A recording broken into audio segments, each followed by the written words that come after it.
रुको, हे नहीं। तुम क्या कर रहे हो? मैं उसे ले जा रहा हूं। वह इंस्टीट्यूट का है। नहीं। वह उस छोटी बच्ची का है जिसे उसकी सबसे ज्यादा जरूरत है। तुम सोचते हो तुम कौन हो?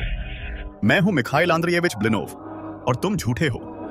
जैक सत्ता के सामने डटकर खड़ा हो गया। बिना डरे उसने मुझे वहां से बाहर निकाला, लेकिन जैसे ही हम सीढ़ियों तक पहुंचे, देखा हमारे पास बड़े सारे सामने का दरवाजा पूरी तरह गार्ड्स से घिरा हुआ था। बिना सोचे जैक ने मुझे एक लैब में खींच लिया और दरवाजा बंद कर दिया। उसका चेहरा तनाव से भरा था। मैंने कमरे को देखा। मेरे जैसे जानवर पिंजरों में कैद, जिन पर क्रूर प्रयोग हो रहे थे। जैक ने उन पर नजर डाली और उसकी आंखों में एक जंगली सा फैसला चमक उठा। बाहर प्रोफेसर दरवाजा पीट रहा था। गार्ड्स ने जोर लगाकर दरवाजा तोड़ा, लेकिन जैसे ही दरवाजा खुला, एक चूहा बाहर भागा। प्रोफेसर जम गया। असल में जैक पहले ही सारे जानवरों को आजाद कर चुका था और हम खिड़की से निकल भागे। हम एक पते तक पहुंचे। जैक मुझे मैरी के घर ले गया।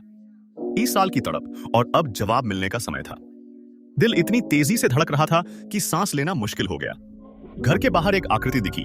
मैंने सोचा यही चमत्कार है, लेकिन चेहरा अनजान था। यह मैरी नहीं थी। मेरा दिल टूट गया। सारी उम्मीदें बिखर गईं। फिर अचानक घर से एक सुंदर लड़की बाहर भागी। मैं पीछे हट गया। यह कैसे हो सकती है? मेरी मीठी सी मैरी अब इतनी बड़ी लड़की?